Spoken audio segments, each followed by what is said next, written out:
So recommended dietary intake for the adult देखें तो dietary intake for the adult is express in terms of किसमें कि reference man, हम मैं जो भी मैन ले रहे हैं उसका रेफरेंस क्या ले रहे हैं, क्योंकि एज तो वेरी करती है ना, आप एडल्ट ले रहे हो, इन्फेंट ले रहे हो, टीन एज वाले लोग ले रहे हो, ओल्ड एज वाले लोग ले रहे हो, तो रेफरेंस में क्या ले रहे हो, बेसिस क्या ले रहे हो, ठीक है। आगे ठीक है बात मैम। करें इसके आगे क्या बोला है हमसे। So what do we mean by the reference man और वीमेंस का मतलब होता क्या है, इसको कंटिन्यू करेंगे इस डिस्कशन को, ठीक है। सो इंडियन रेफरेंस मैन की अगर बात करें तो बिलोंग करता है किस एज ग्रुप से, जो हम अपने रेफरेंस में लेंगे, जिसकी हम अभी डाइट पढ़ेंगे, वो किस एज से बिलोंग करता है, 20 to 39 ईयर्स, जिसका वेट होना चाहिए 60 kg। And then let us now know some more details about him, ठीक है। अब हम आगे पढ़ेंगे तो he is free from disease, कोई भी उसमें डिसीज नहीं होनी चाहिए। Then and physically fit for active work, और फिजिकली एक्टिव होना चाहिए, ठीक है, किसी भी काम के लिए। आगे on each working day he is employed for at least 8 घंटे तक वो कोई काम कर सकता हो, दैट यूजली इन्वॉल्व, जो कि मॉडरेट एक्टिविटी, नॉर्मली जो जॉब होती है वही 5 to 9 वो होती है ना, क्या बोलते हैं उसको, बेसिकली 5 से 8 घंटे की जॉब होती है, जिसको हम बोलते हैं 9 to 5 जॉब है, सुबह 9 बजे से लेकर शाम तक हाँ। 5 बजे तक, ठीक है। तो ऐसा होना चाहिए। फिर when not to work he spend 8 hour in bed, at least वो 8 घंटे सोए, 4 से 6 घंटे की सिटिंग ले, मूव करे, अबाउट 2 आवर्स इन वॉकिंग में निकले, और एक्टिव रिक्रिएशन और हाउस होल्ड वर्क हो। देखो ये सुनने में बहुत वो लग रहा है कि 2 घंटे मूविंग में, बट हाँ हम इतना तो चल फिर लेते हैं ना, हमें थोड़ी पता हम कितना चल रहे हैं, पर अगर किचन में ही हम खड़े हैं तो हम कितना सारा यहीं से सामान वगैरह लेने के लिए इधर से उधर हो जाते हैं ना, तो बहुत टाइम हो जाता है। तो इसको ऐसा मानो मोटा मोटा 1 घंटा तो एटलीस्ट लगता ही है किचन में, इससे कम तो नहीं लगता है ना। फिर similarly consider in Indian women, अभी हमने किसकी बात की, जो रेफरेंस में हम मैन को लेंगे, हम वुमेन की बात कर रहे हैं। So similarly consider in Indian women, जिसमें जिसका एज ग्रुप 20 से 39 है, भाई सेम एज ग्रुप है, ठीक है, 29 to 39 एज ग्रुप है, जिसका जो वेट है वो 50 kg है। अच्छा मैन से कम क्यों ले रहे हैं यहाँ पे, रीजन क्या है मैन से कम लेने का, क्यों हम यहाँ पे मैन का वेट ज्यादा ले रहे हैं और फीमेल्स का कम, इसका रीजन बताओ जल्दी से, देखो टाइम वेस्ट नहीं करना, क्या मेरे एग्जाम्स भी हैं तो मुझे जल्दी से कंप्लीट करना है। क्योंकि वुमेन से ज्यादा मैन का एनर्जी ज्यादा होता है। बेसिकली बहुत सारी physiological activity as compare to हाँ। फीमेल्स मेंस में ज़्यादा होती है, इसलिए वहाँ पे वेट ऑब्वियसली ज़्यादा मिलेगा देखने। So this is as you know describe in Indian reference women देखें तो she may be engage for 8 hours, वही सेम है, ठीक है। देखो नॉर्मली सेम है, अभी यहाँ पे जनरल हाउस होल्ड वर्क क्यों बोला है, देखो इस चीज़ से मैं एग्री नहीं करती, इन्हें चेंज करना चाहिए, ठीक है, क्योंकि हर वुमेन हाउस होल्ड वर्क पे इन्वॉल्व नहीं होती। और आजकल की तो मतलब अगर मैं अपने कॉन्टेक्ट में बात करूँ तो मेरे कॉन्टेक्ट में से बहुत कम वुमेन्स है जो घर पे इन्वॉल्व है, वो वर्किंग वुमेन भी है, ठीक है। सो यहाँ पे हाउस होल्ड वर्क बोला, आप इसको बाहर का वर्क भी ले सकते हो। लाइट एक्टिविटी हो, मॉडरेट एक्टिव वर्क होना चाहिए, apart from 8 hours in bed भी होना चाहिए। She spend 4 to 6 hours sitting और moving around only through light activity and 2 hours in walking, वो सारी चीजें सेम है जो मेल्स में होंगी, बस यहाँ वेट का डिफरेंस होता है, अदरवाइज मेल्स और फीमेल्स बिल्कुल सेम है, ठीक है, कुछ चीज़ों का डिफरेंस है, और वो कुछ चीज़ों ने बहुत अलग भी बना देती हैं। Anyway from a discussion above, अगर हम डिस्कशन देखें जो हमने ऊपर किया, तो it is evident that the age, body size and activity level of the reference individual is defined, यही हमने डिफाइन किया ना कि उनका वेट क्या है, एज क्या है, ये सारी चीज़ें डिफाइन की हैं। आगे देखें तो but you may be wondering why we need reference individuals to compute RDI. अब हमें आरडीआई मतलब क्या है, रिकमेंडेड डाइटरी इनटेक को शॉर्ट फॉर्म में आरडीआई बोला, ये मैंने फर्स्ट यूनिट में ही बताया था।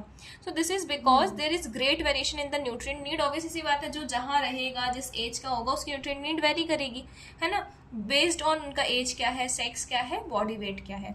आगे देखें तो ऑफकोर्स फिजिकल एक्टिविटी भी क्या है, क्योंकि अगर मैं एक मैन की भी बात करूँ तो यहाँ ऐसा ले लो कि सेम एज का मैन है और सेम एज की वुमेन है, पर जो वुमेन है ना वो आर्मी में है या पुलिस में है, तो यहाँ पे जो आरडीआई है वो वुमेन का बढ़ जाएगा ना, नॉर्मली मेल्स का ज्यादा रहेगा। पर अगर हम वर्किंग गलत बोल रही हूँ, वर्किंग अलग ले लें, सपोज वो फीमेल जो है वो पुलिस में है या आर्मी में है, ठीक है, तो उस टाइम पे तो उसका वर्क अलग होगा, तो आरडीआई उसकी ज्यादा होगी, मतलब हम खाना उसको ज्यादा देंगे, है ना, एज कम्पेयर टू मेल, तो it's also depend on the work. आगे RDI given for the reference individuals and adjustment in the made in the nutrient, फिर हम उसको जो भी हम देखेंगे रेफरेंस, उसके बाद हम एडजस्टमेंट मेड करेंगे उनकी न्यूट्रिएंट नीड में कि एडल्ट को क्या नीड है, जो कि रेफरेंस से अलग हो सकती है। जैसे मैंने बताया कि यहाँ पे जो वुमेन की डाइटरी इंटेक दी होगी वो घर वाली वुमेन की दी है, तो नॉर्मल सी बात है जो वर्किंग वुमेन होगी उसकी आरडीआई ज्यादा होगी या अलग होगी, ठीक है।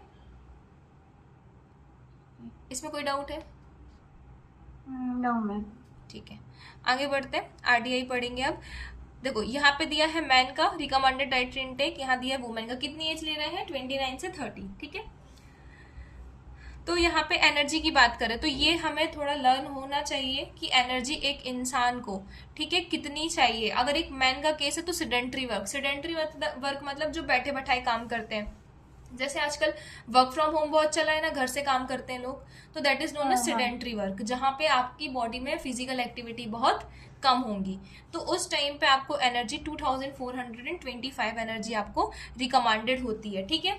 वहीं पे मॉडरेट वर्क मतलब नॉर्मल चलना फिरना है तो 2875, और वहीं पे अगर आप हैवी वर्क करते हो जैसे पुलिस वगैरह में हो तो 3800 इतनी हमको क्या चाहिए? आरडीआई चाहिए मेल्स के केस में। फीमेल्स के केस में बात करें तो अगेन आई सेड कि जो घर पे फीमेल्स है उनकी बात करें, उनकी बात नहीं हो रही है, जो वर्किंग है ऑब्वियसली सी बात है उनकी आरडीआई बढ़ जाएगी क्योंकि वहाँ एनर्जी ज्यादा कंज्यूम हो रही है। और कभी कभी ये केस भी हो सकता है कि मैन से ज्यादा हो, क्योंकि देखो मैन जो है वो क्या करेंगे, सिर्फ बाहर काम कर रहे हैं, पर यहाँ फीमेल्स का डबल काम है, घर भी आके काम करना है और बाहर भी काम करना है, ठीक है। तो इन्हें इस केस में सिडेंट्री में 1875 चाहिए, मॉडरेट वर्क में 2225 और हैवी वर्क में 2925 किलो कैलोरी की हमें एनर्जी चाहिए। ये हमें लर्न होना चाहिए, ठीक है। ये हमने भी किलो कैलोरी एनर्जी में देखा। प्रोटीन कितना चाहिए? प्रोटीन चाहिए 60। अब देखो मैंने ये पिछली बार भी बताया था, अभी बता दूं, जितना हमारा वेट होता है हमें एटलीस्ट उतना ग्राम प्रोटीन खाना चाहिए, ठीक है। तो यहाँ पे हम 60 ले रहे हैं तो तीनों केस में 60 है। अच्छा तीनों केस में 60 क्यों है? मतलब यहाँ बढ़ना चाहिए ना मॉडरेट और हैवी वर्क में, इसका रीजन बता सकते हो?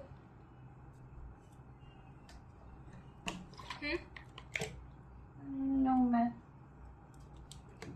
देखो हमारी बॉडी में हम काम ज्यादा कर रहे हैं या कम कर रहे हैं ये हमारी एनर्जी को डिसाइड करेगा, पर हमारी बॉडी का बिल्ड तो सेम है ना। और ऐसा तो है नहीं कि हमने एक दिन ज्यादा काम कर दिया तो हमारे पूरे टिश्यू को टूट गई है। इसको ऐसे समझो कि एक मोटा इंसान है, उसने एक दिन बहुत एक्सरसाइज कर ली, हो जाएगा क्या एक दिन में वेट कम? सुना नहीं दिया मैम। अगर मैंने बोला कि सपोज करो एक ऐसा इंसान है जो बहुत हैवी है, मोटा है, और उसने एक दिन में बहुत सारी एक्सरसाइज कर ली अपनी कैपेसिटी से ज्यादा, तो वो उसका वेट कम हो जाएगा क्या? नहीं होगा। तो सेम थिंग, जो हम प्रोटीन ले रहे हैं वो हमारी बॉडी बिल्ड के लिए ले रहे हैं, कि हमारी जो बॉडी बिल्ड है उसको वो बनाए रखने के लिए, जो प्रोटीन्स टूट गए हैं उनको वापस से रिस्टोर करने के लिए, जो प्रोटीन ब्लड में चाहिए उनके लिए, ठीक है। तो यहाँ पे प्रोटीन है वो ऑब्वियसली सी बात है क्या होगा, प्रोटीन की इतनी जरूरत नहीं आएगी, एनर्जी वेरी करेगी, क्योंकि एनर्जी कम काम करेंगे तो कम, ज्यादा करेंगे तो ज्यादा, ठीक है। ठीक है। और यहाँ पे 50-50 होगी क्योंकि वेट कितना है? 50 है। तो प्रोटीन देना बहुत इजी होगा, आप उससे वेट पूछो या वेट मेजर करो और उतना प्रोटीन दे दो, ठीक है। उसके बाद कैल्शियम की बात करें तो कैल्शियम 400 होना चाहिए, फिर 400, फिर 400। तीनों में कैल्शियम भी सेम है क्योंकि एक दिन ज्यादा काम करने से बोन्स डिजोल्व नहीं होने लगती हैं। और फीमेल्स में भी 400। अब देखो अगेन आई सेड हर चीज वेरी नहीं करती, मोस्टली चीजें मेल्स फीमेल्स में सेम होती हैं। अब आयरन कितना चाहिए? आयरन चाहिए 28 mg, फीमेल्स में चाहिए 30। क्यों फीमेल्स में आयरन ज्यादा है एज कम्पेयर टू मेल्स? क्योंकि हर चीज तो मेल्स में ज्यादा पड़ रहा है। रीजन मैंने बताया था यार, ये जब मैंने यूनिट सेकेंड या थर्ड कराई थी तब मैंने आयरन के बारे में बताया था, बोला था ना फीमेल्स में मेंस्ट्रुएशन आता है, तो ऑब्वियस इसी बात है यहाँ पे ब्लड लॉस ज्यादा होगा, है ना, इसलिए ज्यादा चाहिए। फिर विटामिन ए जो है जिसको रेटिनॉल भी बोलते हैं वो 600-603 मतलब दोनों के केसेस में चाहिए। कैरोटीन जो है कैरोटीन जो है वो विटामिन ए का प्रिकर्सर है। तो नॉर्मल सी बात है, विटामिन ए से कितना होगा? डबल होगा कि ट्रिपल होगा कि 4 गुना होगा? 4 गुना होगा। क्यों? याद करो मैंने बताया था जब अपन 100% कैरोटीन लेंगे तब जाके वो 50% एब्जॉर्ब होगा और उस 50% में से 25% कन्वर्ट होगा। मतलब अगर 100% कैरोटीन खाया तो 50% एब्जॉर्ब हुआ, उस 50% एब्जॉर्ब होने से सिर्फ 25% जो कन्वर्ट हुआ, और अगर 100 को 25 से डिवाइड देते तो आता है 4, मतलब सिर्फ 4 क्या हुआ? सिर्फ 4%, मतलब बेसिकली 4, अगर हम 4 पार्ट देखें तो उसका सिर्फ 1 पार्ट जो है वो एब्जॉर्ब होता है अगर किसी का हम 4 पार्ट ले रहे हैं। इसलिए जो अगर हम विटामिन ए हमें 600 चाहिए तो उसका 4 टाइम्स कर दो, मतलब 2400 हमको कैरोटीन चाहिए, ठीक है। थियामिन देखें तो 1.2, 1.4, 1.6, 0.9, 1.1, 1.2। अब मैं इसमें क्या समझाऊँ, तो रटने वाली वैल्यू है। राइबोफ्लेविन, अच्छा थियामिन, राइबोफ्लेविन, नियासिन क्या थे? भूल गए कि याद है?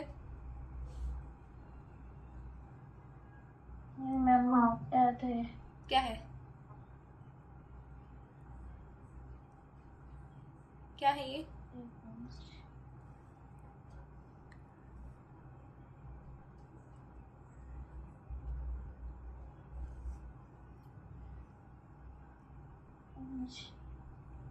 नहीं आ रहा याद। विटामिन बी पढ़ाया था, ये बी, जी मैम। विटामिन बी ग्रुप के विटामिन है, ठीक है। Thiamine, riboflavin, niacin, ascorbic acid और फॉलिक एसिड, ये सब विटामिन बी कॉम्प्लेक्स के हैं, ठीक है। मतलब ऐसे इसको इजीली समझने के लिए समझो, विटामिन बी जो है वो एक फैमिली है जिसमें बहुत सारे विटामिन बी के अलग अलग ग्रुप है, जैसे B1, B12, ठीक है। तो ये वही चीज है, विटामिन B12, नियासिन, ये सारी चीजें, ठीक है। चलो आगे बढ़ते हैं। अब हमने टेबल जो 7.2 देखी, उसमें क्या देखा कि जो न्यूट्रिएंट रिक्वायरमेंट है किसकी, एडल्ट्स की, वो 3 कैटेगरी में दी है उनके एक्टिविटी लेवल के अकॉर्डिंग, सेडेंट्री, मॉडरेट और हैवी वर्क। न्यूट्रिएंट रिक्वायरमेंट जो होती है मेंस और वुमेन्स की, वो अलग अलग दी हुई है। और क्यों अलग अलग दी हुई है? क्योंकि उनका एक्टिविटी लेवल, उनकी सेक्स, उनकी बॉडी का साइज, कंपोजिशन, ये भी अलग अलग है, ठीक है। अब हम इनको एक एक करके डीप में पढ़ रहे हैं। तो influence of activity level on RDI for adults, क्या इन्फ्लुएंस पड़ता है आरडीआई का एडल्ट्स पे? तो based on the nature of work and level of activity difference occupation are classified in 3 category में डिवाइड किया, सेडेंट्री, मॉडरेट और हैवी।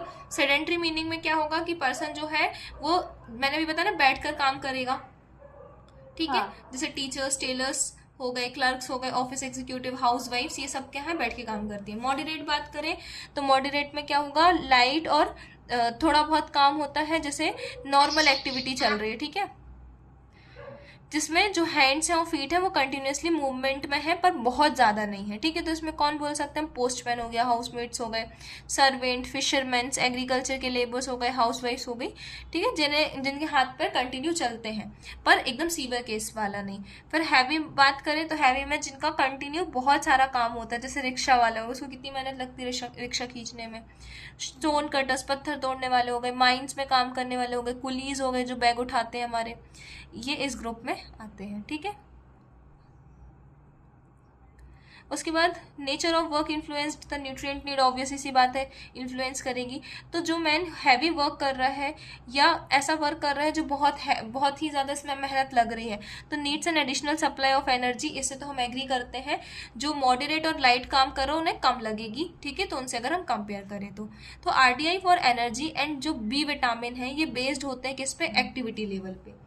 आगे बात करें तो एज द एक्टिविटी लेवल जैसे जैसे बढ़ेगा वैसे वैसे इनकी रिक्वायरमेंट भी बढ़ेगी, और जो विटामिन बी है वो भी हमने टेबल में देखा कि वो भी बढ़ रहे थे। तो बाकी अदर न्यूट्रिएंट्स का क्या है, आज बाकी के न्यूट्रिएंट्स क्यों नहीं बढ़े? तो all other nutrients is not influenced by activity level. मैंने वही चीज बोली कि एक्टिविटी लेवल डायरेक्टली इन्फ्लुएंस्ड है एनर्जी से, तो वो विटामिन बढ़ेंगे जिनमें एनर्जी की प्रॉब्लम होगी, मतलब बेसिकली जिनसे एनर्जी आती होगी, प्रॉब्लम है जिनसे एनर्जी आती होगी उनका डिक्रीज या इंक्रीज चलेगा। इसमें कोई डाउट? वही तो अभी हमने क्या बात की कि एनर्जी रिक्वायरमेंट की वजह से कैसे चीज़ें इन्फ्लुएंस होती हैं। तो एक्टिविटी लेवल जो है ये सिर्फ वो फैक्टर नहीं है जिससे हम डिटरमाइन कर सकते हैं एनर्जी रिक्वायरमेंट, विच वन, और भी बहुत सारे फैक्टर्स हैं। मतलब हमें सिर्फ एनर्जी वाला फैक्टर नहीं देखना है आरडीआई में, और भी चीज़ें देखनी है। अब हम इसको आगे पढ़ते हैं, ठीक है।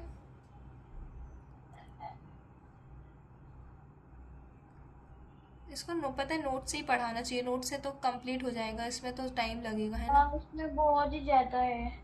अब एक काम करो, आज कंटिन्यू कर लो, कल से मैं नोट से पढ़ा दूंगी, ठीक है।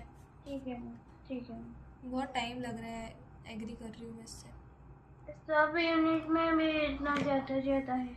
हाँ हाँ, नहीं बहुत टाइम लग जाएगा, नोट्स में तो हमारा एक दिन में तो एक यूनिट हो ही जाती थी ना। हाँ हाँ हाँ। कल से यही करते हैं। चलो हाईलाइट 1 देखते हैं। मैं कोशिश करूंगी कल से 10 बजे वाली क्लास हो, क्योंकि मैं थोड़ा लेट हो जा रही हूँ ना इस चक्कर में, और मेरे एग्जाम भी है परसों से, तो मैं कल कोशिश करूंगी कि जल्दी हो जाए, तो मैं क्लास भी जल्दी छोड़ दूंगी, पढ़ना भी रहेगा। चलो अभी कंसिडर कर रहे हैं इस सिचुएशन को कि when an individual is resting और स्लीपिंग, ठीक है। तो उसके साथ क्या हो रहा है, उसकी बॉडी में एनर्जी नहीं चाहिए ना बहुत ज़्यादा, क्योंकि वो तो रेस्ट कर रहा है, तो फिजिकल एक्टिविटी नहीं हो रही है। पर ये सही बात है क्या, फिजिकल एक्टिविटी सच में नहीं हो रही है? पर हम हार्ट हमारा तो बीट कंटिन्यू कर ही रहा है ना, ब्लड सर्कुलेशन भी हो रहा है, रेस्पिरेशन भी हो रहा है, डाइजेशन, एब्जॉर्प्शन, ये तो चल ही रहा है बॉडी में। तो इसकी वजह, इसको बोलते हैं मेटाबॉलिक एक्टिविटीज होना, ठीक है। तो हमारी बॉडी में फंक्शंस तो हो रहे हैं। तो अमाउंट ऑफ एनर्जी, देखो डेफिनेशन लिखिए, amount of energy use in performing these functions, इन फंक्शंस को परफॉर्म करने के लिए जो एनर्जी चाहिए, when the body is at complete rest, मतलब both mentally and physically, is termed as basal metabolism, उसको बोलते हैं बेसल मेटाबॉलिज्म। और द रेट, ये बेसल मेटाबॉलिज्म की डेफिनेशन हो गई, the rate at which energy is required, अब किस समय, रेट मतलब कितने समय में कितनी एनर्जी चाहिए, उसको बोलते हैं रेट, कितने समय में कोई चीज कितनी चाहिए इसे बोला जाता है rate, is required to carry on this function is known as basal metabolic rate, BMR, ठीक है। तो अपन पूछ, अगर किसी का बीएमआर ज्यादा होगा, बेसिक मेटाबॉलिक रेट ज्यादा होगा, मतलब उसकी बॉडी जो है वो बहुत अच्छे फंक्शन कर रही है। अगर बीएमआर कम है मतलब बॉडी में ज्यादा अच्छे से फंक्शंस, ज्यादा रिएक्शंस नहीं हो रही। सोते टाइम बीएमआर ज्यादा होगा या एक्टिविटी करते टाइम? एक्टिविटी करते time. Good. When then is the total energy requirement of, तो फिर जो टोटल एनर्जी रिक्वायरमेंट है वो क्या होगी एक इंडिविजुअल की, और इसको हम कैलकुलेट कैसे करेंगे?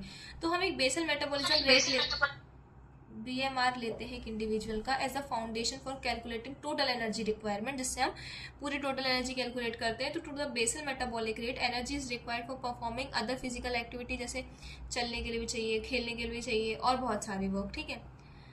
सो is added and that how the total energy requirement of an individual calculate. तो हम कैसे करते हैं, बीएमआर प्लस जो नॉर्मल फिजिकल एक्टिव, बीएमआर में क्या इंक्लूड है, जो हमारी बॉडी के अंदर के काम है, जैसे respiration, heart rate, digestion, absorption, filtration, ये सारी चीजें फिजिकल एक्टिविटी क्या, जिनमें हमारी मसल्स, जो स्केलेटल मसल्स है वो इन्वॉल्व है, जैसे चलना, उठना, बैठना, बोलना, ठीक है। तो इससे हम उसकी टोटल एनर्जी काउंट करते हैं, इसको याद रखना, ठीक ठीक है। ठीक है। On other question that comes to the mind is, does the BMR like physical activity differ? देखो हाँ, नॉर्मल सी बात है, BMR जो है वो फिजिकल एक्टिविटीज है, वो पर्सन टू पर्सन डिफर करेगा, है ना, क्योंकि जो BMR है वो भी पर्सन टू पर्सन वेरी करता है, क्योंकि हर किसी की एज अलग होती है, सेक्स अलग होती है, बॉडी साइज और कंपोजिशन अलग होता है, ठीक है। किसी में कभी किसी को फीवर होता है, कभी किसी को स्ट्रेस होता है, कभी किसी को कभी किसी की फास्टिंग होती है, कोई माइल्ड न्यूट्रिशन होती है, कुछ ऐसे फैक्टर्स है जो BMR को इन्फ्लुएंस कर सकते हैं। इन जनरल जो BMR है वो ज्यादा किस में होगा, जो ग्रोइंग चिल्ड्रंस होंगे, जो बच्चे होते हैं ना 5 साल से ऊपर के, उनमें BMR बहुत हाई दिखता है। इवन छोटे बच्चों में BMR हाई होता है क्योंकि बॉडी कंटिन्यू ग्रोथ में है। फिर pregnant women, adult mails and pregnant women में भी होगा क्योंकि न्यू लाइफ बन रही है, एडल्ट्स में भी होगा, ठीक है। एडल्ट्स में क्यों होगा, क्योंकि जो मेल्स हैं वो स्पर्म्स का फॉर्मेशन कर रहे हैं, जो फीमेल्स हैं वो in the future new mother बनने वाली है, तो वहाँ पे बॉडी में डिफरेंट टाइप के चेंजेस आ रहे हैं। तो विथ फीवर के टाइम पे भी BMR में चेंजेस आते हैं,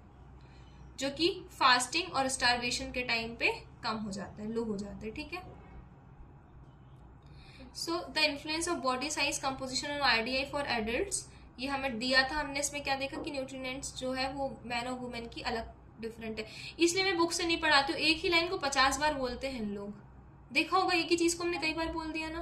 जी मैम। मैं कल से नहीं पढ़ाऊंगी, कल से मैं नोट्स लेकर आऊंगी, ठीक है। The energy and protein requirement for the women is lower, ये तो हमको पता है कि क्योंकि एक्टिविटी लेवल पे डिपेंड करती है। यू मे वंडरिंग क्यों होता है ऐसा, क्योंकि यहाँ पे बेसिक डिफरेंस होते हैं बॉडी साइज और कंपोजिशन के। मेंस में जो बॉडी है उसमें ज़्यादा एक्टिव टिश्यूज होते हैं जैसे मसल्स, वुमेन में वहीं पे जो the womens on the other hand has more or time relatively inactive fatty tissues, ठीक है। ऐसे टिश्यूज होते हैं जो थोड़ा इनएक्टिव होते हैं। How does this influence energy needs, तो मसल जो है उनमें उन्हें भी एनर्जी चाहिए काम करने के लिए। अगर हम दौड़ रहे हैं तो हमारी मसल्स इन्वॉल्व है ना, सो एज अ रिजल्ट जो BMR होता है मैन का वो हायर होता है then compare to women, and hence energy requirement जो है मेंस की बढ़ जाती है। ऐसा नहीं है वुमेन्स में भी मसल ज़्यादा होती है, अगर वुमेन्स की देखी जाए तो थाई की मसल ज़्यादा होती है एज कम्पेयर टू मैन। जो बाइसेप्स होते हैं, हमारे 4 आर्म्स होते हैं, उनकी मसल आर्म्स होते हैं, उनकी मसल ज़्यादा होती है एज कम्पेयर टू मैन, ठीक है। पर यहाँ पे वहाँ पे उनकी मसल्स फिर्म होती हैं, ज़्यादा टाइट होती है, तो उन्हें मेंटेन करने के लिए ज़्यादा एनर्जी चाहिए। फीमेल्स के केस में ये मसल्स बहुत सॉफ्ट होती हैं, ठीक है। फिर कहाँ थे, 6 वाली यूनिट में हमने क्या देखा कि एडल्ट मैन जो है it require 1 gram of protein पर kg वेट, ये तो हमने पढ़ा ही था। तो अगर 60 kg का मैन है तो 60 ग्राम प्रोटीन और 50 kg का मैन है तो 50 ग्राम, सॉरी, हाँ ऐसा, वहाँ खैर वुमेन लिखा है। Anyways, what about the requirement of other nutrient की बात हम करेंगे तो आयरन रिक्वायरमेंट जो वुमेन्स की हाई है, क्योंकि यहाँ पे एक्स्ट्रा आयरन रिक्वायर्ड होता है, compensate to iron losses because of the menstruations, ठीक है, और रिप्रोडक्टिव एज ग्रुप, क्योंकि अगर फीमेल जो है जब वो पार्चुरेशन वाली स्टेप पे होगी, पार्चुरेशन मतलब डिलीवरी होना बेबी की, तो उस टाइम पे भी तो कितने सारे ब्लड सेल्स टूटते होंगे ना, ब्लड निकलता है बाहर, बच्चा भी आता है जब भी, इवन अगर कोई बच्चा अंदर बन भी रहा है तो उसमें भी तो ब्लड जाएगा ना, तो बेसिकली ब्लड कहाँ से जाएगा, फीमेल से ही जाएगा। अच्छा पता है, मैं यहाँ से एक क्लिनिकल केस बता रही हूँ, सुना है ऐसा क्या कि जो न्यू बॉर्न्स होते हैं उनमें जॉइंटिस बहुत प्रोमिनेंट होता है, पीलिया हो जाता है बच्चों में, जो नए नए बच्चे होते आते हैं, बिल्कुल सुना है ऐसा? जी मैम। इसका रीजन पता है? No ma'am. देखो, जब एक बच्चा मदर के उसमें रहता है, क्या बोलते हैं, यूट्रस में रहता है, ठीक है, अंदर रहता है, मदर वॉर्म में रहता है, तो उस टाइम पे क्या होता है, उसके जो आरबीसीज होते हैं वो किसके होते हैं, फीमेल के होते हैं, ठीक है, बेसिकली अपने पेरेंट्स के होते हैं, ठीक है। अब जब बेबी बाहर आता है तो उस टाइम पे क्या होता है, अब तो मदर उसको कंटिन्यू ब्लड सप्लाई नहीं कर रही है ना, कर रही है क्या, नहीं कर रही है ना, नहीं। तो अब वो अब बाहर आके खुद के आरबीसीज बनाएगा, तो होता क्या, पीलिया मतलब होता है बाइल का बढ़ जाना, ठीक है, जो बाइल होता है उसका बढ़ जाना, जो बाइल होता है वो दो चीजों से बनता है, एक बिलीरुबिन और एक बिलीवर्डिन। अच्छा, ये बिलीरुबिन बनता कैसे है, जो हमारा ब्लड होता है ना, ब्लड मैंने पहले ही बताया था कि जो ब्लड में आरबीसीज होती हैं, दो चीजों की, आरबीसीज में होते हैं हीमोग्लोबिन, ये दो चीजों से मिलकर बने हुए होते हैं, एक आयरन और एक ग्लोबिन, मतलब एक प्रोटीन। तो जब हमारा आरबीसी टूटता है तो उसका हीमोग्लोबिन भी टूटता है, तो हीमोग्लोबिन दो पार्ट में टूट जाता है, आयरन और ग्लोबिन मतलब प्रोटीन। तो जो प्रोटीन है वो आगे चल के बना लेता है बिलीरुबिन, बिलीवर्डिन, और जो हमारा आयरन है वो बॉडी से या तो बाहर होता है या तो बॉडी में वापस से रीस्टोर हो जाता है, क्योंकि आयरन हम इतना ज्यादा अपनी डाइट में नहीं लेते तो बॉडी उसको रीयूज कर लेती है। तो अभी जो बिलीरुबिन, बिलीवर्डिन होता है, इसकी वजह से होता है जॉइंटिस, ठीक है, जिसको हम बोलते हैं बाइल का बढ़ जाना। तो जो न्यू बॉर्न होगा उसके जो आरबीसीज होंगे वो मदर और फादर के जो मदर वॉर्म में थे वो अब टूटने लगते हैं, क्योंकि न्यू बॉर्न अपना खुद का ब्लड बनाने लग जाता है। तो जब वो टूटेंगे तो वो एक अमाउंट से ज्यादा टूटता है, ऐसा नहीं हमारे अंदर नहीं टूटता, हमारे अंदर भी टूटता है, पर एक अरेंजमेंट में, पर एक जो बेबी न्यू बॉर्न होता है ना, उसका जो बीएमआर है वैसे ही हाई है, क्योंकि वो अभी अभी दुनिया में आया, वो सीख रहा है एडजस्ट करना, उसके ब्लड बहुत तेजी से बनते हैं ब्लड सेल्स, तो जो पुराने वो भी बहुत तेजी से टूटेंगे, है ना, तो वो बहुत तेजी से टूटते हैं, जिसकी वजह से बाइल बनता है, जिसकी वजह से जॉइंटिस हो जाता है। और इसको ठीक करने के लिए फिर उन्हें रेज वगैरह में रखा जाता है, आंखें और जेनाइटल ऑर्गन्स को ढांक कर, तो वो रेज जो है वो उसको बॉडी से बाहर निकालने में हेल्प करती है बाइल को, ठीक है। ठीक है मैम। फिर इन्फ्लुएंस ऑफ एज, क्या बोल रहे हो मैम? पीलिया मतलब जॉन्डिस जो होता है ना? हाँ, पीलिया को इंग्लिश में जॉइंटिस बोलते हैं, ठीक है। अब जो इन्फ्लुएंस है of age on RDI for adult, ठीक है, इन्फ्लुएंस ऑफ एज मतलब अब एज का क्या इन्फ्लुएंस पड़ेगा, तो एज जो है एडल्ट की वो इन्फ्लुएंस होती है by the requirement for some nutrients you have learned earlier then the with ageing there is decrease in the body function, ठीक है, जैसे जैसे एज होने लगती है बॉडी फंक्शन डिक्रीज होने लग जाता है और उनकी परफॉर्मेंस भी, इसलिए बीएमआर जो है बॉडी का मेटाबॉलिज्म है वो लो हो जाता है, और इस फैक्टर की वजह से क्या होता है, इनकी फिजिकल एक्टिविटी कम हो जाती है, जिसकी वजह से एनर्जी वो उन्हें अब कम लगती है, ठीक है। नॉर्मली देखो ना, बूढ़े लोग बैठे रहते हैं, उनसे अपन बोलते हैं चला करो, तभी तो खाना ज्यादा खाएंगे। तो अब एज के अकॉर्डिंग आरडीआई देखें, फॉर द एनर्जी परसेंटेज में देख रहे हैं कितने परसेंट आरडीआई, ठीक है, तो जो 20 से 39 है 100% है आरडीआई फॉलो करेंगे। कुछ बोल रहे हो क्या? No ma'am. ठीक है, मतलब 100% आरडीआई जो है जो हमने बनाया था वो यहाँ पे फॉलो होगा। 40 से 49 का 95, 50 से 59 का 90, 60 से 69 का 80 और 70 से 79 का 70। अच्छा, ये चीज नोटिस क्योंकि एकदम से नहीं डिक्रीज हुआ है ना, धीरे धीरे करके डिक्रीज हुआ, और एकदम से 10 भी नहीं पहुंच गया, वरना तो इंसान मर ही जाएगा ना। कम होता ये नहीं होता कि बिल्कुल ही नहीं खा रहे। सो यूजिंग दिस टेबल हमको ये पता चल गया कि हम एनर्जी रिक्वायरमेंट कैसे कैलकुलेट करनी है। कंसिडर सेडेंट्री एडल्ट मैन जो बैठा हुआ है, उसने क्या किया, एडल्ट दिस मैन रिक्वायर्स, इसको 2425 कैलोरी चाहिए, दिस इज 100% आरडीआई, ठीक है। किसी को सेडेंट्री लाइफस्टाइल में 2425 चाहिए, मतलब 100% आरडीआई है। 40 की एज में जब वो आया तो उसको 95% आरडीआई चाहिए, मतलब 95/100 ऑफ 2। देखो, अच्छा पता है परसेंटेज कैसे निकालते हैं, अगर मैंने बोला 95% ऑफ कैलोरी, तो अगर कैलोरी उसको पहले कितनी लग रही थी 2425, तो या 95% बोला ना, जब इस परसेंट का साइन हटाते हैं तो इसमें डिवाइड में 100 आ जाता है, ठीक है। जी मैम। तो क्या इसका 2304 हो जाएगा। सिमिलरली जब वो 60 की उम्र में पहुंचा तो डिक्रीज हो गई आरडीआई टू 80%, तो जब हम 80% का आरडीआई एनर्जी निकालेंगे तो 2425 आएगा। This calculation can be used for both man and women for both energy level. So it is clear then that with aging the energy requirement decrease होती जाती है. So what about the requirement for other nutrients? They also decreases, ठीक है, कम हो जाएंगी. Well in contrast to energy की बात करें तो requirement for other nutrients जो है जैसे protein, iron, B vitamin remains the same. अब ये सेम क्यों रहते हैं? क्योंकि भाई वेट तो उतना ही है, हाँ वेट कम होगा तो प्रोटीन कम होने लगेगा, ठीक है। So this is so because these nutrients are required to compensate for wear and tear. वही मैंने बताया, टूट रहे हैं और बन रहे हैं, for excessive breakdown of tissue common in old age. अब क्या होता है, देखो अगर ओल्ड एज में वेट कम भी हुआ स्टिल अपन बोलते ना बूढ़े लोगों को कुछ नहीं तो मूंग की दाल ज्यादा पिलाई जाती है, मतलब प्रोटीन सफिशिएंट आना चाहिए। रीजन क्या है, क्योंकि वो जो ओल्ड एज वाले पर्सन रहते हैं वहां पे टिश्यूज ज्यादा ब्रेक होने लग जाते हैं, तो उन्हें प्रोटीन ज्यादा चाहिए पड़ेगा बनाने के लिए, इसलिए थोड़ा उनको उनके वेट से ज्यादा प्रोटीन सप्लाई किया जाता है। One mineral that emphasis possible increase in इस कैल्शियम। कैल्शियम चाहिए बोन्स को टाइट रखने के लिए। रिसेंट स्टडी ने शो किया है कि increase calcium increase during old age help to prevent calcium loss, ठीक है, कैल्शियम लॉस कम हो जाता है। And development of osteoporosis. Osteoporosis मैंने कल बताया था, बोन्स का पोरस हो जाना। But still there in some case controversy regarding nutrient requirement for older adult. देखो स्टिल क्या होता है कि कुछ ऐसे मैंने बताया था ना, फाइटेट्स नाम के कुछ सब्सटेंसेस होते हैं जिनकी वजह से कैल्शियम का एब्जॉर्प्शन नहीं हो पाता, तो अगर हमने इंटेक बढ़ा भी दिया तो स्टिल कुछ चीज़ें ऐसी हैं जो कैल्शियम के एब्जॉर्प्शन को रोक देंगी, बट हमें बढ़ाना तो पड़ेगा, ठीक है। कोई डाउट इसमें? अब देखो मैं पढ़ाना तो बहुत चाहती हूँ, पर थोड़ा सा मेरे साथ भी एडजस्ट कर लो, क्या मेरा एग्ज़ाम है, ठीक है। मैं इस यूनिट को मैं कल कंप्लीट करके नेक्स्ट यूनिट स्टार्ट कर दूंगी, ठीक है। चलेगा ना?